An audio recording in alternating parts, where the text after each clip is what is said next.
In MSFS, the Cessna 172 comes equipped with the Garmin G1000 avionics system.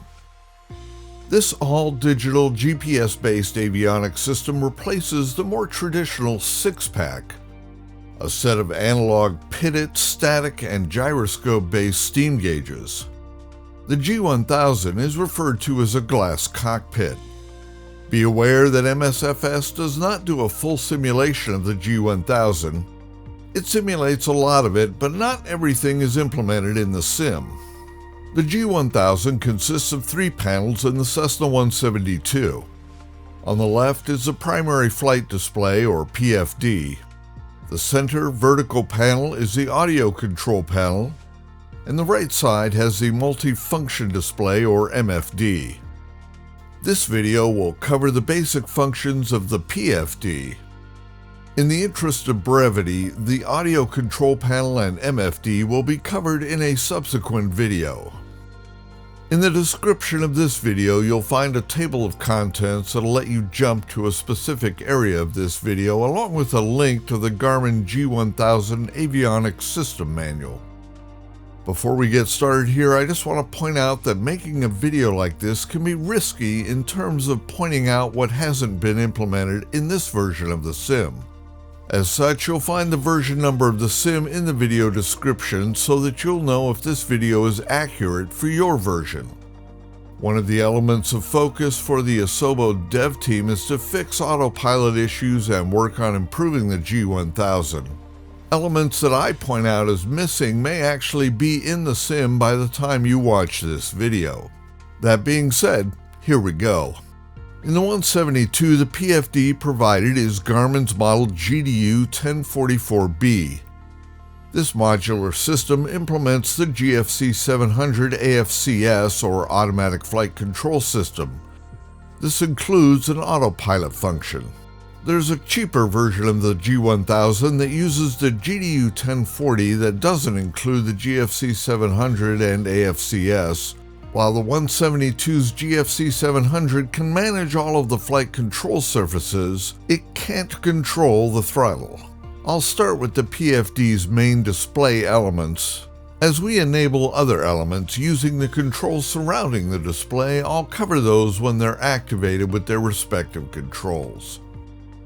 Starting at the top of the display, we have this section that includes the radio settings, nav data, and annunciators. On the left side is the nav frequency box. It shows the standby and active frequency settings for the 2 nav radios, left and right respectively. We'll cover this in detail after we review the display elements. This center section is the navigation status box. If you have a flight plan loaded, it will show you the current and next waypoints in your flight plan, as well as the distance and bearing for the next waypoint. The section below that includes the avionics annunciators.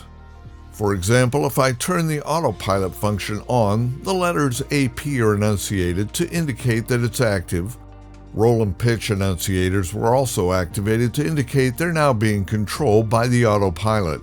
On the right side is the COM frequency box, which includes the settings for the 2 COM radios. Unlike the nav radio indicators, the standby and active frequencies are reversed, with the standby on the right and the active on the left. For both of these, the standby frequency is always the one with the highlight on it. The main section of the display below has our attitude indicator that illustrates the amount of pitch and roll the aircraft is doing. On the banking scale, the major tick marks are at 30 and 60 degrees. Minor tick marks are at 10, 20, and 45 degrees and appear to the left and right of the 0. The angle of banking is indicated by the position of this pointer on the roll scale. The pitch indicator scale integrates this white line to represent the artificial horizon. Centered, the horizon line indicates a pitch of 0 degrees. Major tick marks and text indicators are provided for each 10 degrees of pitch up to 80 degrees. The inverted white arrow that indicates the bank angle has a turn coordinator below it to indicate slip and skid conditions. 1 bar's displacement is the equivalent of 1 ball's displacement in a traditional inclinometer.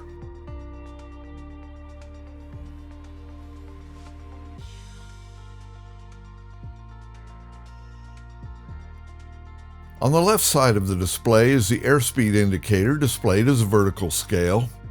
It has the same type of scale markers that you'd find on the equivalent steam gauge, such as the white bar indicating acceptable speed for flap usage. A true airspeed value is displayed at the bottom of the scale here. The right side contains the altimeter with the barometric pressure value that is set indicated below the altitude scale. The rate of climb indicator is located here and displays the rate of climb in feet per minute. The heading and course deviation indicator, or CDI, are below and between these two scales here. As we explore the controls of the G1000, I'll discuss the other indicators that are present on the display here. Below this, we have the outside air temperature on the left. On the right side, we have the transponder settings, and the local time is also displayed. Finally, at the bottom of the display is the Softkey menu area. This is a dynamic menu that changes depending on the pilot's current selections. Now we'll go over each control provided on the outer bezel of the PFD, as well as the elements of the PFD display that are applicable to them. Starting at the upper left of the bezel, we have the nav volume and ID knob. This controls the volume of the nav radio. On a real G1000, the volume level is displayed as a percentage right here and persists for 2 seconds. The sim doesn't implement this. You should also be able to press this knob to get a Morse code display, but again, this isn't implemented in the sim. However, the volume knob does indeed turn the volume of the nav radio up and down. For example, I have nav 1 tuned to a local VOR. In the radio section in the middle here, you can click on the nav 1 button to monitor its audio, and we can hear the Morse code ID being broadcast. It's pretty faint even with the volume turned up, but you can still hear it. In the 172, we have 2 nav radios, as is typical with this aircraft, and their settings are displayed here in the upper left portion of the PFD. The top row indicates the settings for nav 1 and the bottom for nav 2. The nav standby frequency is the leftmost value displayed in megahertz, a dot, and then kilohertz. The rightmost value is the active frequency, along with the nav identifier, which is VNY in this case. As you can see on this sectional, the Van Nuys VOR has a frequency of 113.1 and an identifier of VNY. Below the volume knob is a standby active swap button that allows you to set your standby frequency to active and vice versa. Below that, we have a knob to manually set the frequency of the nav radios. The outer portion of the knob sets the megahertz portion, while the inner portion of the knob sets the kilohertz portion. Clicking on the center of the knob switches the active nav radio between 1 and 2. The G1000 allows for a more automated method for tuning. You can select navigation sources from a list of local sources that the system has detected. Unfortunately, the sim doesn't implement that. Below this, we have the heading selector knob. Turn it to manually select a heading on the horizontal situation indicator, or HSI, located here in the display. The heading value selected appears here in the HSI. This indicator here for the desired heading is called the heading bug. When the knob is pressed, it synchronizes the heading bug with the compass lubber line and sets the desired heading to that value. The selected heading provides a heading reference to the flight director while operating in heading select mode, as well as heading hold mode with the autopilot. A detailed demonstration of most of these AFCS controls exceeds the scope of this video, but I can make a detailed AFCS video if there's enough demand for it. Below the heading knob are the GFC 700's AFCS control buttons. The upper left button marked AP toggles the autopilot on or off and displays its on or off status with this annunciator here as previously indicated. To the right of that is the FD or Flight Director toggle button that turns Flight Director mode on or off. One of the uses of Flight Director is to assist the pilot visually as to their course with this magenta guide on the HSI. If you're using autopilot, the FD button is disabled since it's required to be on when autopilot's in use. This is true for altitude hold and heading hold modes as well. These are the next two toggle buttons below the FD button row. They're marked ALT and HDG respectively. These can be set to specific values and the autopilot engaged to force the aircraft to maintain a specific heading and altitude as set by the pilot. Below this we have the Nav button that works in conjunction with the autopilot and flight director. Next to that is the VNV or vertical navigation mode toggle. Below this we have the APR or approach mode and BC or back course toggles. Below these we have the VS or vertical speed mode button. The nose up and nose down buttons are used in conjunction with the vertical speed mode. And finally we have the FLC or flight level change mode button. Below this is the reference altitude setting knob that will set the desired reference altitude and its associated bug for use by the AFCS. The outer portion of the knob will set the altitude in thousands of feet while the inner knob sets the hundreds of feet setting. The value that you set here is indicated here above the altimeter. It has an associated bug like the heading value does that will appear on the altimeter scale once the aircraft is within about 150 feet of the reference altitude. The reference altitude indicator above the altimeter will flash as well to alert the pilot that they're close to the reference altitude. When used in conjunction with altitude hold, the reference altitude appears in the annunciator section of the top of the display as well. Moving to the upper right of the bezel, we have the COM radio volume and automatic squelch toggle. Below this is the standby and active switch for the currently active COM radio to allow the pilot to swap between standby and active radio frequency values. Below this is a knob to set the frequency for the currently selected COM radio. The bigger portion of the knob sets the megahertz frequency and the smaller portion sets kilohertz. Pressing the knob selects between the two COM radios. On the left edge of the bezel here are two SD memory card slots. On a real G1000, these are used for doing software updates and providing database updates as well. Typically, a database update, which might include map updates, etc., will be on an SD card and put into the bottom slot. In the sim, these are not functional. Below this is the course and barometer setting knob. The outer portion of the knob allows the pilot to set the current barometric pressure for the altimeter. The inner triangular knob allows the pilot to set a course heading. The course is only adjustable when the HSI is in VOR1, VOR2, OBS, or suspended mode. I'll cover the HSI mode selector in just a moment as part of the soft switch menu at the bottom of the display. Suffice it to say that selected course provides course reference to the flight director when operating in navigation and approach modes. Its current setting can be seen here on the display. Below this is the map joystick. It activates the map pointer when it's pressed for panning and it changes the map range when rotated. We'll explore this in detail when I get to the inset map at the end of the video.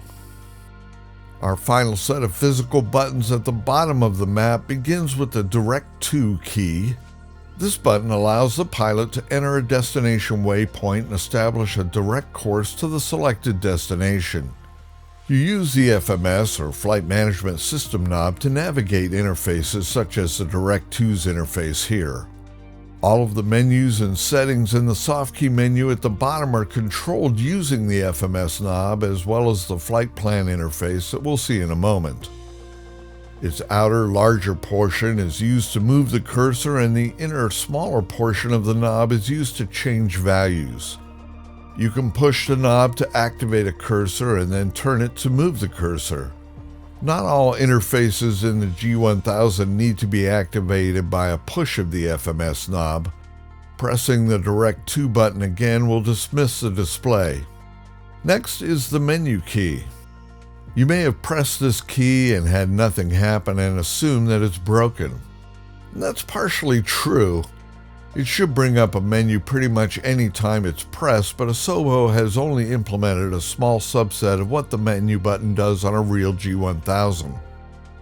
The menu key does work, but it's context sensitive and works in conjunction with other menus that are invoked, as we'll see in a few minutes. Next is the FPL or Flight Plan button.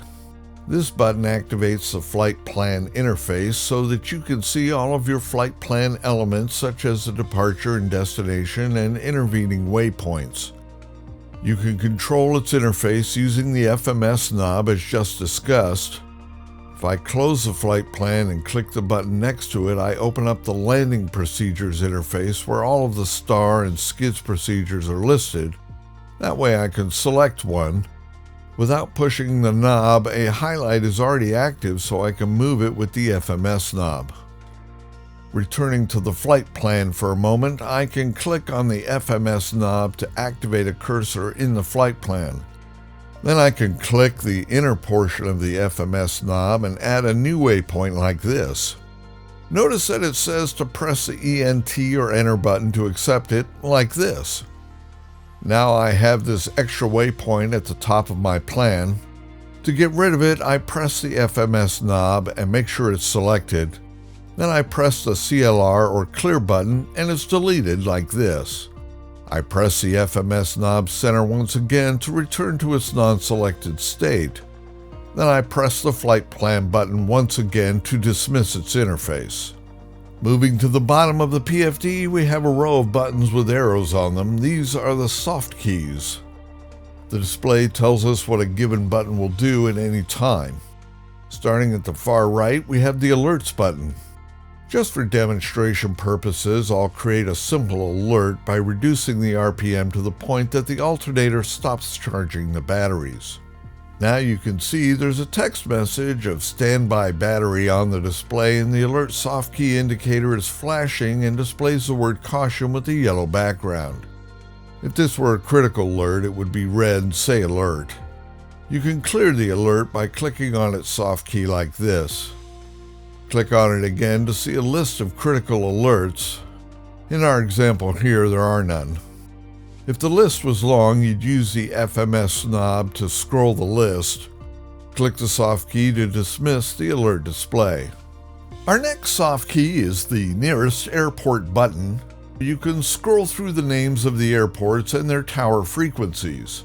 If you click the enter button while an airport name is highlighted, you'll get a small detail page. Pressing enter again returns you back to the list. Clicking enter on a tower frequency will load it into the currently selected comm radio standby frequency for you, which is very handy. Clicking nearest Softkey again will dismiss the display. The next Softkey is the timer reference button. This function is controlled with the FMS knob like the previous items. At the top we have a timer and we can set a value to start it and start the timer. Once started, we can stop it and reset it. It has no effect on anything, it's just a generic timer for the pilot to use. In a real G1000, the reference speeds listed below can be added to the airspeed indicator as markers. So if you want to have a little marker to show up for, say, VR for rotation speed, you can do that. You'd also be able to press the menu button and tell it to add or remove all of the references to the ASI. Sadly, that function isn't implemented in the sim, but at least you have this little window to give you the speed references for Glide, VR, VX, and VY for this particular aircraft. Below that is a minimum altitude alert that you can set. Using the FMS knob, just set it to the value that you want and then turn it on. Once on, it will display BARO for barometric altitude, and you'll get a new annunciator on the screen like this. When the aircraft altitude descends to within 2,500 feet of your setting, the BARO min box appears with the altitude in light blue text. The bug appears on the altitude tape in the light blue once in range and looks like this. Once the aircraft passes through 100 feet of your setting, the bug and text will turn white. Once the aircraft reaches your minimum, the bug and text turn yellow. Clicking the timer reference Softkey again dismisses the display. Next to this, we have the transponder Softkey. This Softkey brings up a submenu. In submenus, you'll find a back option Softkey like this to move back one level in the menu. Clicking it at the top level of the menu as we are here will dismiss the menu. The menu includes a number of mode buttons as well as a code Softkey. Clicking the code Softkey reveals another submenu that contains softkeys for the digits 1 through 7, an ident mode button, a backspace button, and a back button that will move us back up to the previous menu level. The digits 8 and 9 are not used in transponder codes and as such are omitted here. You can enter your squawk code, typically provided by ATC, into the transponder here and use the backspace key to correct any errors.